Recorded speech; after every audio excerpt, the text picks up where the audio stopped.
aleluya, Dios es bueno, amén. Yo quiero compartirles un pasaje bíblico que se encuentra en el libro de los Hechos, capítulo 15.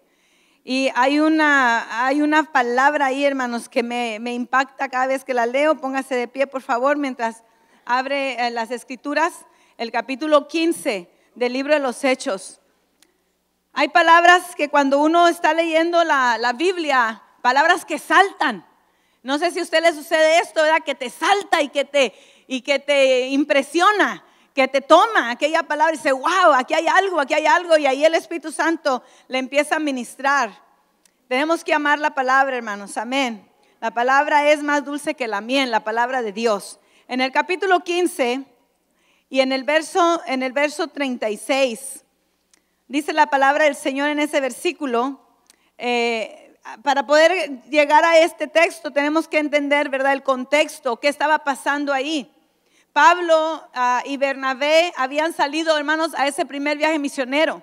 Yo estoy segura que Pablo y Bernabé eran miembros de una iglesia muy similar a esta, una iglesia misionera, una iglesia que creía en enviar y en compartir la palabra del Señor, una iglesia que no solamente estaba concentrada en sus necesidades, sino que sabía que la gran comisión, hermanos, que el Señor Jesús nos había dejado era ir por todo el mundo y predicar el evangelio a toda criatura. Y habían sido enviados porque el Espíritu Santo les había dicho a los líderes que separasen a Pablo y a Bernabé para ser enviados a la tarea que el Espíritu Santo les daba. Pero ahora ya ellos habían regresado, ya habían vuelto de ese primer viaje misionero. Y Pablo se encuentra en esta condición en el verso 36 que dice, después de algunos días, Pablo dijo a Bernabé, volvamos a visitar a los hermanos en todas las ciudades en que hemos anunciado la palabra del Señor para ver cómo están. Yo quiero hablarles en esta mañana, en esta palabra, volvamos. El apóstol Pablo ya no tenía paz, estaba con desasosiego, porque ahora él había visto, sus ojos habían visto un pueblo nuevo, una gente con hambre de la palabra de Dios. Había visto, mi hermano, sus ojos, pueblo gentil que estaba recibiendo y abrazando el evangelio. Y ahora Pablo no podía estar a gusto en su casa ya más. Y va y le dice a Bernabé, volvamos. Y ese es el tema de este mensaje, volvamos. Incline su rostro. Padre, te damos gracias en esta mañana por permitirnos estar aquí, Señor. Por este privilegio, Padre bendito, de tener vida, salud, vigor, para alabarte y glorificarte, para levantar nuestras manos, para levantar nuestra voz, Señor, en un cántico de adoración a ti, Padre. Pero en esta hora, después de haberte adorado, también queremos tu palabra, que nos ministre, que nos hable, que nos rete, Señor.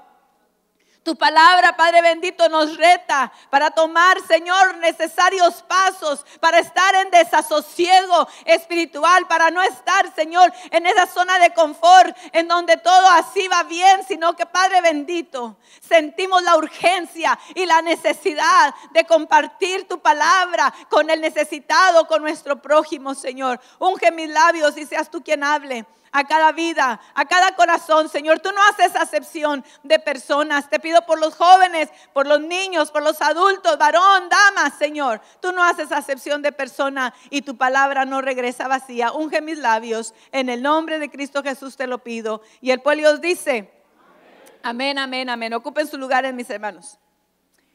Gloria a Dios. Me gusta, hermanos, este versículo porque, como le digo, hay palabras que saltan. Y esta palabra del apóstol Pablo cuando va y le dice a Bernabé, volvamos. Esa, hermanos, cuando leía este pasaje era la que asaltó mi espíritu. Porque el enemigo más acérrimo, el enemigo más peligroso de la iglesia primitiva, ahora tiene un encuentro con Jesús, el autor y consumador de la vida. Aquel que perseguía ciegamente, creyendo agradar a Dios, perseguía a la iglesia, creyendo agradar a Dios, ahora se ha convertido en el instrumento escogido de Dios para llevar su nombre. Y Jesús dijo, en presencia de gentiles y de reyes y de los hijos de Israel. Y dice el Señor, y yo le mostraré lo necesario que será padecer por mi nombre. Gloria a Dios, aleluya. Estoy hablando de Saulo.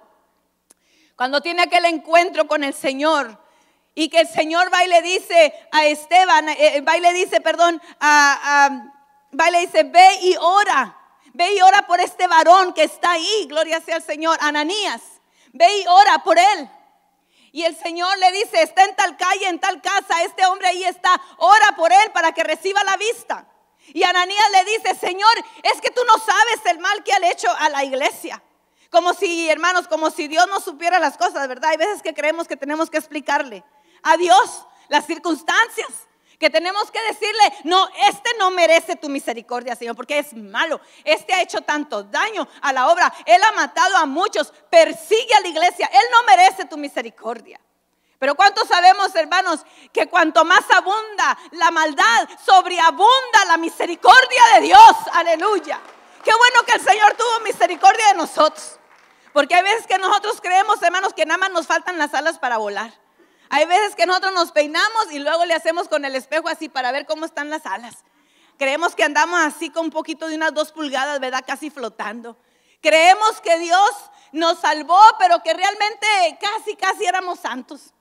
Hay gente, hermanos, que no ha valorado la gran bendición que el Señor pagó el precio en la cruz del Calvario por nosotros que estábamos perdidos, sin Dios y sin esperanza. Gloria sea al Señor. Pero a veces sabemos cristianos de segunda, tercera y cuarta generación en donde yo no fumé, yo no tomé, yo no bailé, yo casi soy santo, yo casi soy santo. Pero el corazón, hermanos, y la naturaleza y la inclinación del corazón al pecado nos separa de Dios. Y la paga del pecado es muerte, y esa es muerte espiritual. Gloria sea al Señor por su misericordia. Yo le doy gracias a Dios porque tuvo misericordia de mí. Gloria sea al Señor, aleluya. Y el Señor le dice a Ananías, ve, porque instrumento útil me es este. Y yo le voy a enseñar, porque él había, hermanos, dado muerte a los santos. Y el Señor le dice, yo le voy a enseñar el precio que será padecer por mi nombre, porque este varón llevará mi nombre en presencia de gentiles y de reyes y de los hijos de Israel. Pero en primer lugar dice, de gentiles. El pueblo gentil, hermano, estaba fuera de la misericordia de Dios. Pero Dios levantó a un varón. Saulo fue aquel ante quien pusieron las ropas de Esteban, el primer mártir de la iglesia primitiva, ya que él consentía con su muerte, dice la palabra del Señor. Trajeron las ropas ensangrentadas después que fue apedreado y se lo ponen a los pies de Saulo como si fuera un trofeo, como si fuera una guirnalda. Mira, aquí está. Ahora Saulo, en este versículo 36, se encuentra impaciente, se encuentra inquieto, desesperado, porque no podía contener su deseo de predicar la palabra. Ahora él dice, yo no puedo estar a gusto, yo quiero ir nuevamente a ese lugar en donde hemos predicado la palabra. Y yo me lo imagino, hermanos, en mi mente, muy temprano, sonando la puerta desesperadamente de la casa de Bernabé.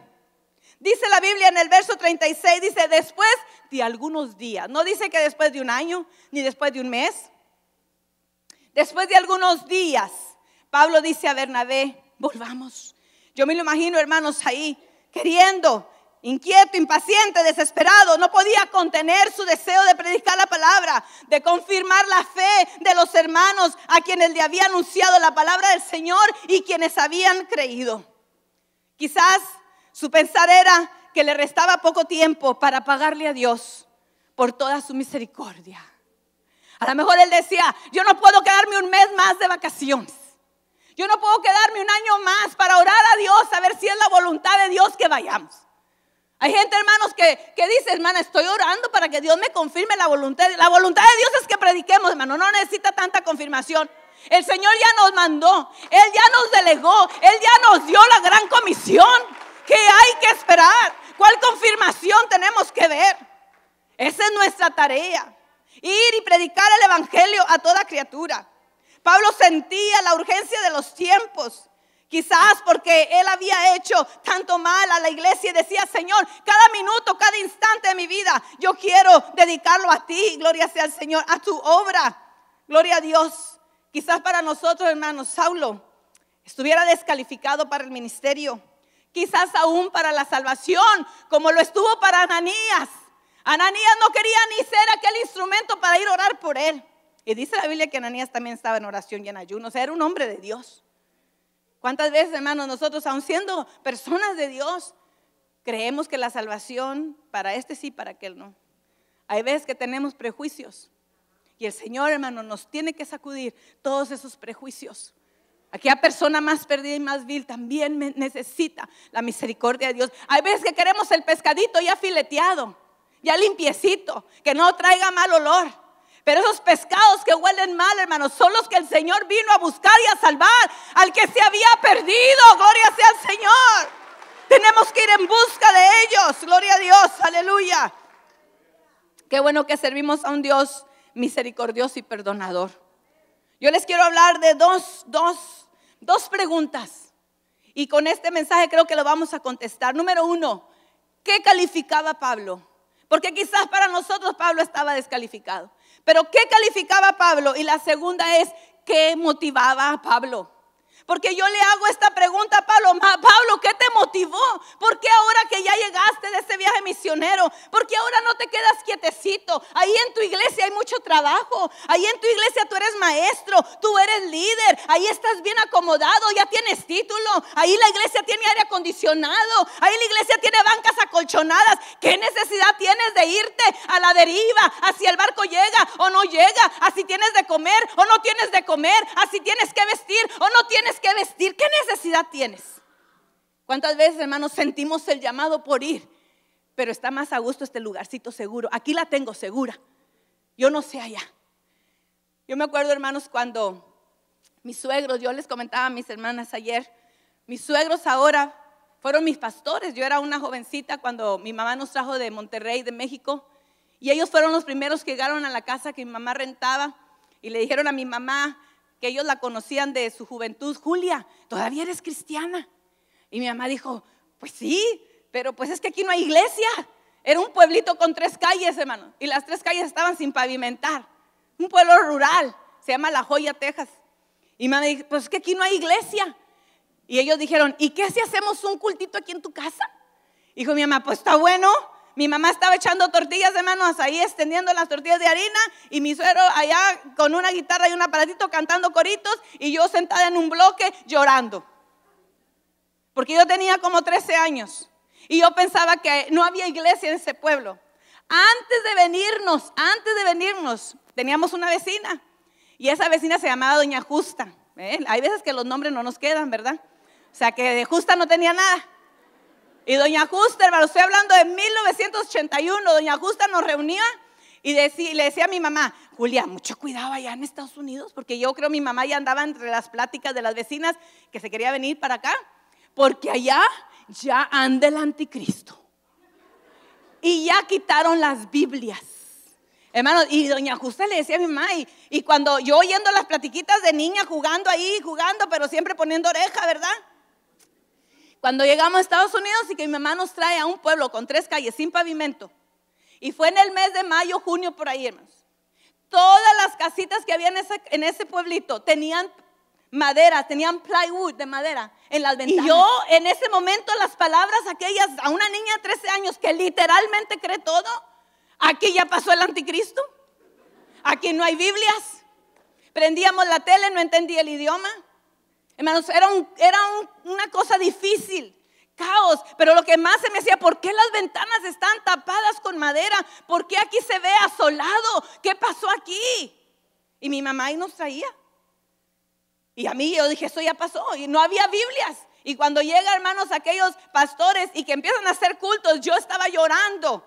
Porque cuando yo vivía en Monterrey con mi mamá, yo era la que no quería ir a la iglesia, mi mamá llevaba la fuerza. Y ahora yo anhelaba oír un corito, anhelaba oír la palabra de Dios, tenía hambre, añoraba la palabra de Dios. Una niña de 13 años. Y lo primero que le dije a la esposa del pastor, le dije, hermana, ¿y ya no hay Biblias aquí? Sí, mija, sí hay Biblias. Dije, ¿no me puede regalar una Biblia? Sí, yo se la traigo para la otra semana. Y la otra semana me trajo una Biblia, hermanos. Y leía la Biblia y me metí y me escondí en la Biblia con todos mis temores, con todo mi dolor de no poder pertenecer, de sentirme fuera de lugar, en un país con otro idioma, en un país con otra cultura. Ahí me escondí en la palabra. Y luego después, hermanos, mis suegros, plantadores de obras, plantaron una iglesia. Después de esa se plantó. Y después ya nos fuimos creciendo y había otro pueblito enseguida que se llamaba Sullivan City. Y de allá venían unas cuantas familias. Y entonces la gente decía, queremos una iglesia en nuestro pueblito, hermano, queremos una iglesia en nuestro pueblito. Y él fue y plantó una iglesia allá, pero requería que le ayudaran. Y como ya para ese entonces yo ya era la nuera. Y yo siempre anduve con mis suegros, con mis pastores, yo era la única nuera, soy la única nuera. Y me decía, y mis suegros tienen un hijo y una hija, o sea, mi esposo y una hija. Y yo me iba, hermanos, allá a predicar, a enseñar, lo que él me diera oportunidad. Pero me acuerdo una ocasión que mi suegro se enfermó mucho. Y dijo, ¿quién se va a encargar de esta obra? ¿Quién se va a encargar de esta obra? Es una obra que apenas si tenía 3 años, no tenían el edificio, hermanos. No tenían nada, no tenían salones. Cuando era la hora de escuela dominical, los jóvenes, había solamente unas paredes, no había techo, teníamos que limpiar las banquitas de lo que hacen las palomas, de todo el daño que dejan las palomas. Y ese era el salón de clase. Pero en la iglesia que ya había crecido, donde yo venía, donde nos había costado mucho, ya teníamos aire acondicionado, hermanos, y esa era y de ventana, porque no era central. O sea que ya la teníamos hecha para volver a empezar. Para volver a empezar. Y me recuerdo que en la iglesia acá, que ya era la iglesia madre, que ya era la iglesia confortable, ahora los pastores eran mi cuñada y su esposo, que se había graduado del instituto. Y voy yo con mi concuño y le digo, hermano, es que mi suegro necesita ayuda ya. Y es su suegro de él también, ¿verdad? Necesita ayuda ya. Pero yo era la secretaria de la iglesia, yo era la maestra de niños, yo era también líder de jóvenes, o sea que yo era todo. Por favorcito, no agarre todos los cargos, deje que otro trabaje, ¿verdad? No sea de los que absorben todo, yo era todo. Y resulta, mi hermano, que me acuerdo que me dijo a mi concuño, me dijo, pues mire, aquí usted tiene un cargo bien seguro, muy importante, secretaria, ¿verdad? Secretaria, llevar los cheques y toda la cosa, era la cosa más grande eso. Y allá, pues allá usted va a empezar de cero, de nada. Dijo, y es mejor ser cola de león que cabeza de ratón. Así me dijo. Y yo le pensé, allá iba a ser una cabeza, pero de un ratón. Y acá era la cola, pero de un león. Y trajo mucha enseñanza eso, hermanos. Pero ¿sabe qué?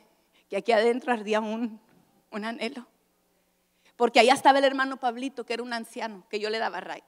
Allá estaban unas hermanitas, una que había sido sobreviviente de cáncer, la hermana Chelo, la hermana Chela, la hermana Chala. Tenía 3, Chelo, Chela y Chala. Y yo decía, sí, pero acá yo soy la secretaria, pero allá están aquellas hermanitas. Y hermano, y el Espíritu Santo ya no me dejó a gusto. Y le dije, deme una oportunidad, hermano, 6 meses. Y en esos 6 meses, hermano, en esos 6 meses me dijo, si no la hace. Y yo le digo, y si no la hago, hermano, me regresa mi cargo. O sea, yo quería asegurar mi carguito, no se lo dé a nadie. Yo quería asegurar mi pedazo en la banca colchonada, porque ahí estaba bien a gusto. Pero el Señor me estaba moviendo. Salte del área de confort, vete al calor, vete en donde no hay sheetrock, vete donde no hay tampoco aire acondicionado, vete porque ahí hay un pueblo que necesita que alguien le hable y le alimente la palabra, vete. Pero yo estaba bien a gusto, ¿ve? No, sí, cuando hubo bautizos y allá todavía en aquel tiempo bautizábamos en el Río Grande, en ese río, pero hasta que ya después la migra se puso muy difícil y ya no nos permitían. Porque nos llegaba la migración y estábamos haciendo cultos de bautizos. Y yo me acuerdo que estaba el barranco y teníamos que bajar al río. Y yo llegué con mis lentes oscuros y de acá de lejos yo estaba viendo los bautizos. Y el Espíritu Santo me dijo, bájate de ese caballo de orgullo que tú traes. Bájate de ahí porque te tumbó. Hermanas lindas, hermanos lindos, el Señor no quiere que se nos suba el orgullo. No, es que yo ya soy US citizen. Ya me hice americano, ciudadano. Gloria a Dios. Ya traigo carro el año. Gloria a Dios. Yo ya no le doy ride a nadie porque me ensucié el carro. Su carro debe ser un carro misionero. Y su troca una troca misionera. Para la obra de Dios, para servir a Dios. Porque si Dios nos bendice y si Dios nos prospera, hermano, no es para que nos perdamos, porque la misma prosperidad nos puede perder. Pero no es para que te pierdas, es para que impulses la obra de Dios, para que avance la obra de Cristo, para que prediques, gloria sea al Señor, aleluya. Si Dios te permite la educación, tu empleo, aún tu propio negocio, no es para que te enriquezcas, no es para que tengas tantas propiedades, es para que des para la obra de Dios, impulses la obra de Dios, manda para que sea el evangelismo aún más fácil, la plantación de obras. Gloria sea al Señor. Dios nos ha bendecido, hermanos. Dios nos ha bendecido. De aquel cuartito de 2, de aquella casita de 2 cuartos, mis hermanos, a mí, Dios nos ha bendecido, pero no hemos quitado de nuestra mente y de nuestra vista que si Dios nos ha bendecido es para bendecir la obra de Dios. Y creo que por eso las bendiciones fluyen. ¿Qué calificaba Pablo? Número 1, su sujeción a la autoridad. Él era un hombre preparado, hermanos. Pudiéramos decir hoy en día que se preparó en la Universidad de Harvard. Porque dice la Biblia que él fue preparado a los pies de Gamaliel, que era la autoridad máxima, hermano, que había en esos tiempos de enseñanza. No obstante, cuando él tiene el encuentro con Cristo, la Biblia dice que los discípulos, después de que había sido salvo, él quería correr a predicar. Pero los discípulos lo guiaron y lo instruyeron, lo enviaron a Tarso, donde él tenía que aprender aún algunas cosas. ¿Y sabe qué? Él se sujetó a autoridad. Nosotros tenemos que sujetarnos a autoridad también. Estamos bajo autoridad. There's accountability. Tenemos que darle cuentas a alguien. Gloria sea al Señor. Más tarde Pablo le escribe en la carta a Timoteo 3:6 y le dice, para los requisitos de los obispos, le escribe a Timoteo, dice, no debe de ser un neófito, no sea que envaneciéndose caiga en la condenación del diablo. Pablo mismo escribe y dice, el que tenga y siente un llamado al ministerio, al obispado, dice, si sientes llamado al obispado, buena obra desea.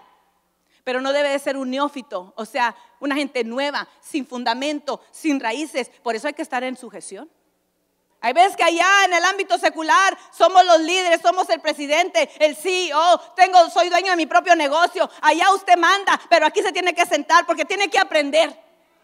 ¿Y qué me va a enseñar esa persona? Pues le va a enseñar la palabra de Dios, los principios bíblicos. Tiene que echar un buen fundamento para que el día de mañana no caiga en la condenación del diablo y no se envanezca en el orgullo.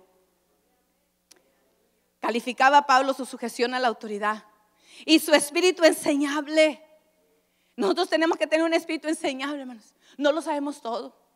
Yo les comentaba ayer de una anécdota de un anciano que le gustaba testificar. Y había leído esa mañana, había leído el pasaje bíblico donde dice la palabra de Dios que Dios sacó con mano fuerte al pueblo de Israel, los sacó de Egipto y los hizo cruzar el Mar Rojo en seco. Y este anciano había leído ese pasaje bíblico por la mañana y en la tarde vino y quería testificar y dice, permítame la palabra, y agarra el micrófono. Y dice, hermanos, me gozo en la palabra que dice que Dios sacó con mano fuerte al pueblo de Israel de Egipto y caminaron en seco. Pero ahí en la congregación había un muchacho que tenía muchos títulos así muy preparado, un teólogo. Y el muchacho se sacudía, nada más movía la cabeza y decía, ay, ese viejito, ahorita yo lo arreglo. Y cuando ya acabó le dijo, hermano, venga para acá. Mire, arqueológicamente hablando, y aún los teólogos más eruditos han estudiado ese pasaje bíblico y han llegado a la conclusión de que verdaderamente no era un mar. Y aquel viejito dice, no era un mar. No era un mar. Es más, han llegado a la conclusión de que no era ni aún un río. Ni un río, no. Dijo, era como un charco que cruzar. Era un charco. Sí, dijo, gloria a Dios. Y empezó el anciano, ¿verdad? En bendición. Gloria a Dios, era un charco. Dijo, pues gloria a Dios, muchacho, porque más grande es el milagro de Dios. Dijo, ¿pero por qué? Dijo, porque la Biblia dice que los ejércitos de Faraón se ahogaron. Y si no era mar, y si no era río, se ahogaron en un charco. aleluya. Amén.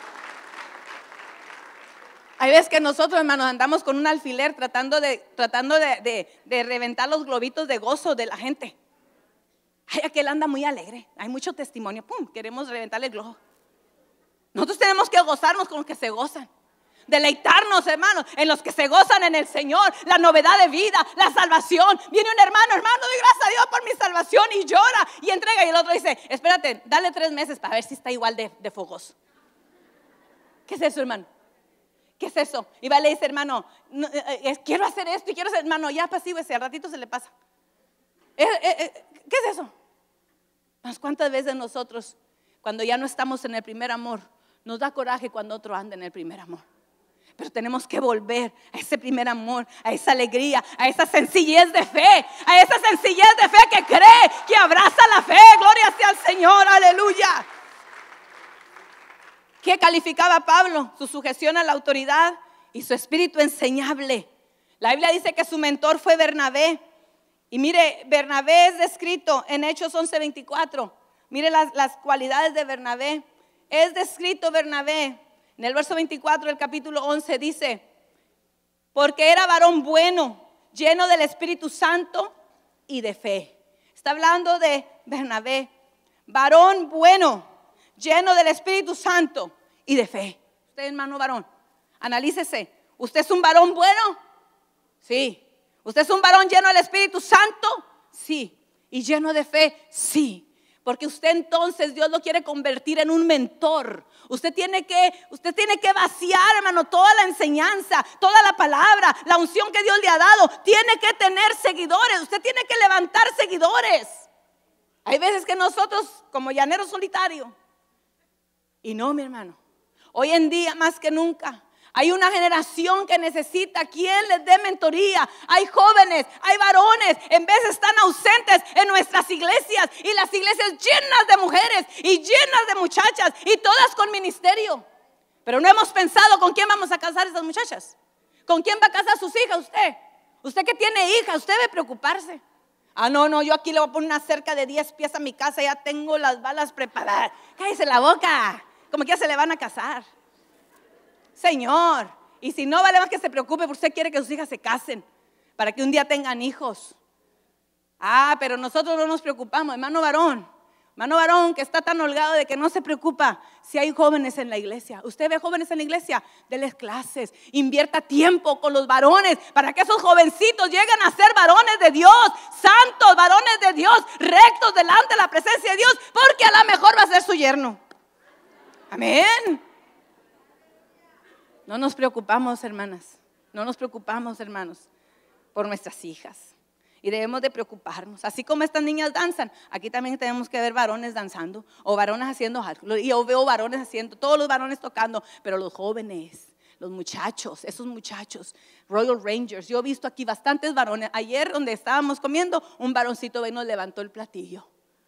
Después de comer. Dije, Señor, aquí hay cuidado de estos muchachos. Andaba un mano varón sirviendo, 2 varones sirviendo pollo bien rico, que dicen que lo prepararon allá en brasitas, no sé qué hicieron su carnita. No es cierto, compraron el pollo, pero no le hace aunque lo cortaron, no le hace. Aunque era comprado, pero ahí están los varones, hermanos, sirviéndonos. Gloria a Dios, gloria a Dios.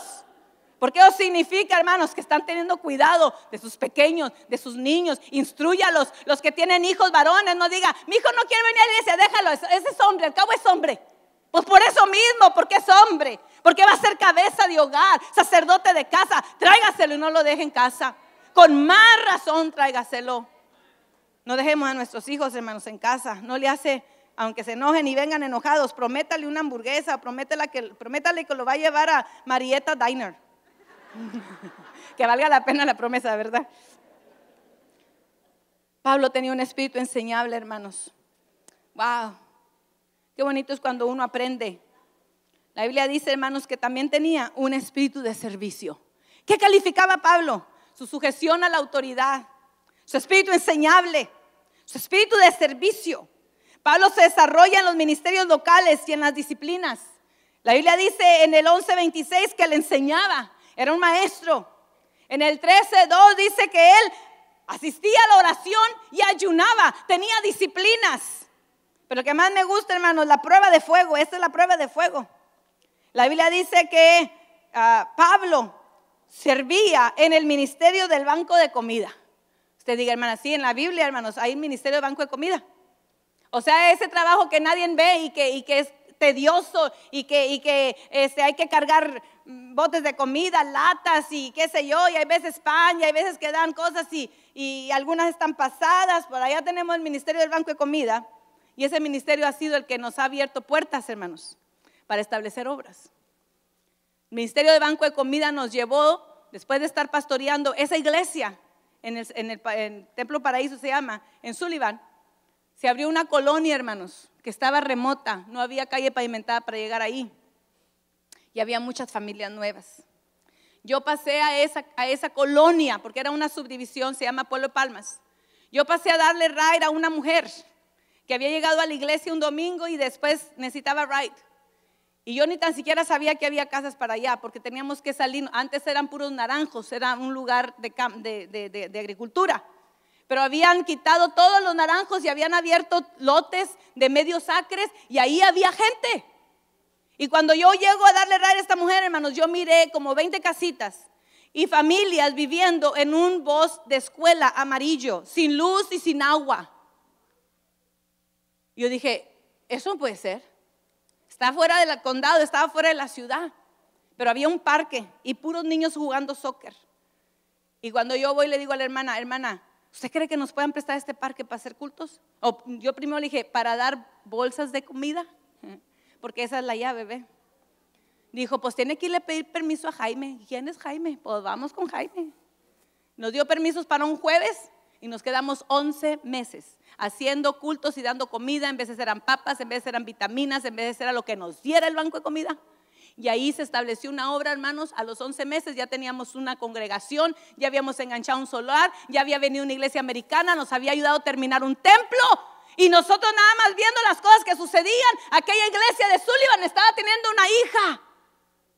Y gloria a Dios, porque esa hija hace 13 años que está establecida y ya dio a luz otra hija en el otro pueblito más adelante. Gloria sea al Señor, porque nuestras iglesias tienen que convertirse en iglesias madres. Gloria a Dios, que planten, que den, que impulsen, porque nunca se va a acabar la necesidad aquí local, hermanos. El Señor dijo, a los pobres siempre los tendréis. En otras palabras, siempre va a haber necesidad aquí. Pero cuando uno levanta la mirada y le pone luz larga, hermano, ¿dónde andamos con la pura luz corta aquí? Manejando nomás ahí, viendo nomás la orillita. No, hombre, póngale la luz larga, que pueda ver más allá. Que el Señor le envíe, que el Señor le impulse. Gloria sea al Señor. Su servicio. Dice en el capítulo 11, verso 30. Si usted quiere ver en dónde está el food bank, pues ahí le va, mire, en el 11:30. Dice la Biblia, 11:30. Desde el versículo 27 dice, en aquellos días unos profetas descendieron de Jerusalén a Antioquía y levantándose uno de ellos llamado Agabo daba a entender por el Espíritu que vendría una gran hambre en toda la tierra habitada, la cual sucedió en tiempo de Claudio. Entonces los discípulos, cada uno conforme a lo que tenía, determinaron enviar socorro a los hermanos que habitaban en Judea, lo cual en efecto hicieron, enviándolo a los ancianos por mano de Bernabé y de Saulo. ¿Qué era lo que faltaba? Comida. Un profeta llamado Agabo dijo, viene una hambre fuerte. Y la Biblia dice que todos cooperaron, todos llevaron y luego lo mandaron con Bernabé y con Saulo. Vayan y llévenlo. Pues yo no sé si había latas en ese tiempo, pero las latas están muy pesadas. A lo mejor nada más había dinero, pero cuando no hay comida, aunque tengas dinero, ¿qué compras? Pues eso yo creo que llevaron comida.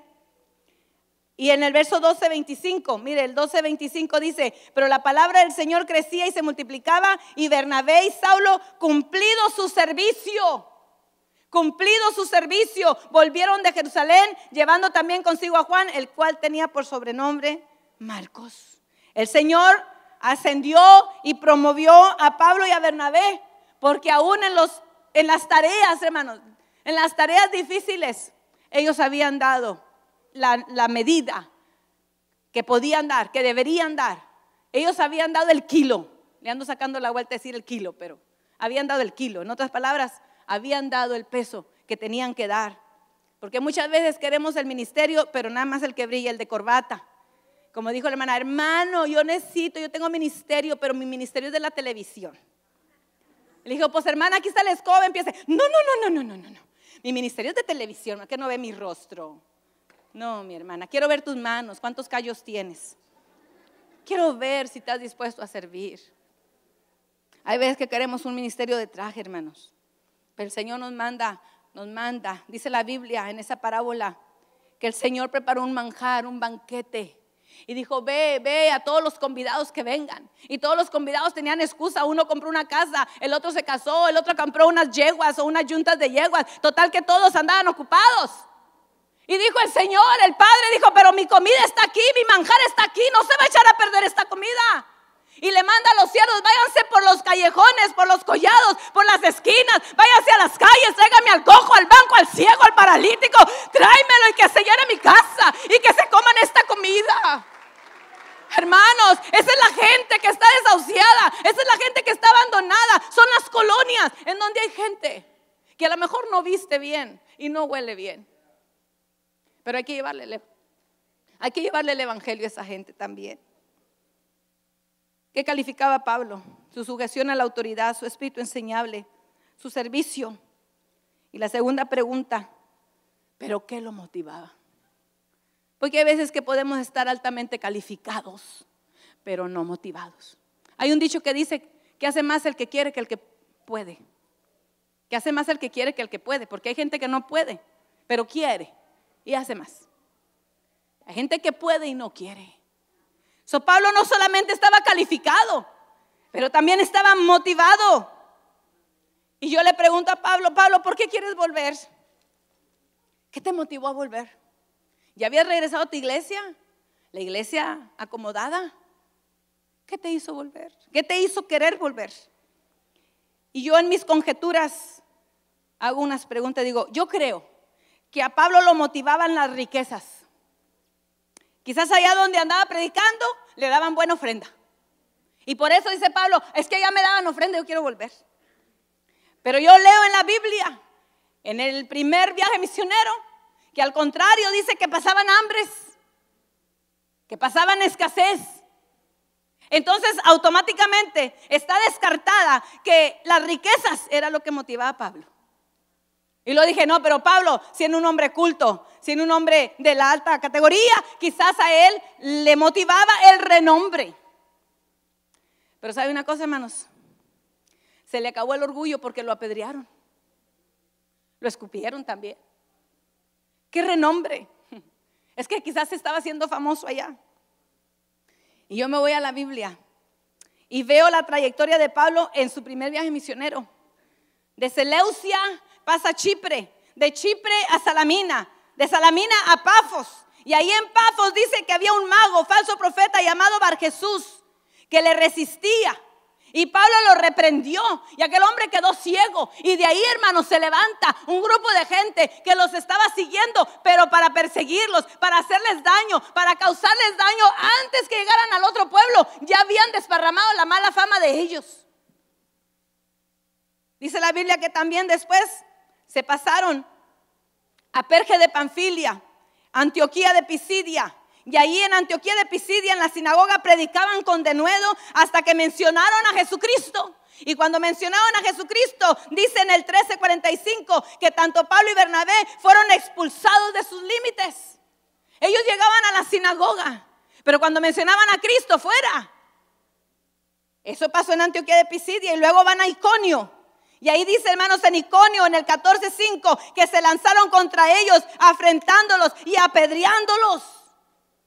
Hermanos, dígame usted, ¿cuántos de ustedes quieren ir a un lugar en donde los tratan mal? ¿Cuántos de ustedes quieren ir a un restaurante donde les sale un pelo? No, yo no vuelvo. Es más, en veces pedimos el café y si no está caliente, ya no vuelvo a este restaurante. Mal servicio, yo no vuelvo. ¿Cuántos hermanos llegan a donde los tratan mal? Yo por eso no comprendo a Pablo. ¿Qué lo motivó? ¿Qué lo motivó? Después dice la Biblia que se fueron, hermanos, a Listra. Y ahí en Listra sanaron a un cojo de nacimiento. Y las personas empezaron a adorarlos. A Bernabé le llamaron Júpiter, a Pablo le llamaron Mercurio. Y hasta trajeron toros y guirnaldas. Hicieron una fiesta en grande, hermanos. Pero dice la Biblia que Pablo y Bernabé rascaron sus ropas y dijeron: no nos adoren, no somos dioses, somos humanos como ustedes. Y aquella fiesta, hermanos, se tornó en apedrearlos, en arrastrarlos. Dice la Biblia en el 14:19 que a Pablo lo arrastraron fuera de la ciudad dándole por muerto. Después de apedreado lo arrastraron como un perro que arrastran. Ya está muerto. Wow. ¿Cuántos de nosotros, hermanos, estamos dispuestos a pagar el precio por Cristo? Hay veces que ni tan siquiera una cara: ay, ya no voy a la iglesia porque, ay, esa hermana no me saludó. Hermanas delicadas de azúcar. No, hermanita, usted agarre fuerza, agarre columna, o sea, tenga hueso. ¿Cómo que? Ay, es que el hermanito, me ganaron mi parqueadero. Ese es mi parqueadero donde yo me parqueo. Y me lo ganaron. Hay cosas que son tan insignificantes. Miren, hermanos, yo escuché un misionero. Él es misionero en Sudán. Dick Brogden se llama. Él predicó en un concilio general nacional. Este hombre, cuando se fue primero de misionero, tiene 2 niñas. Yo me acuerdo que eran las niñas chiquitas. Ahorita tienen que ser adolescentes ya o jóvenes. Y este misionero, hermanos, cuando predicó, allá en donde está, hermanos, la situación difícil, en lugares sensitivos en el Medio Oriente, él decía que a nosotros, dice él, yo como hijo de creyentes de Estados Unidos, fui criado amando a Dios. Todos, hermanos, amamos a Dios, ¿verdad? Amamos a Dios. Amamos a Dios, lo amamos. Estamos dispuestos a vivir por Dios. ¿Cuántos viven para Dios? ¿Cuántos viven por Dios? Todos vivimos por Dios. Dice, pero cuando llego a aquel lugar me doy cuenta que no es suficiente vivir por Dios. Tienes que morir por Dios. Y yo, hermanos, cuando yo oí ese predicador, dije: Señor, yo no me puedo levantar de la banca, de la silla. Que Señor, yo vivo por ti, pero yo no sé si yo muero por ti. Sería una mentirosa decirte: yo muero por ti.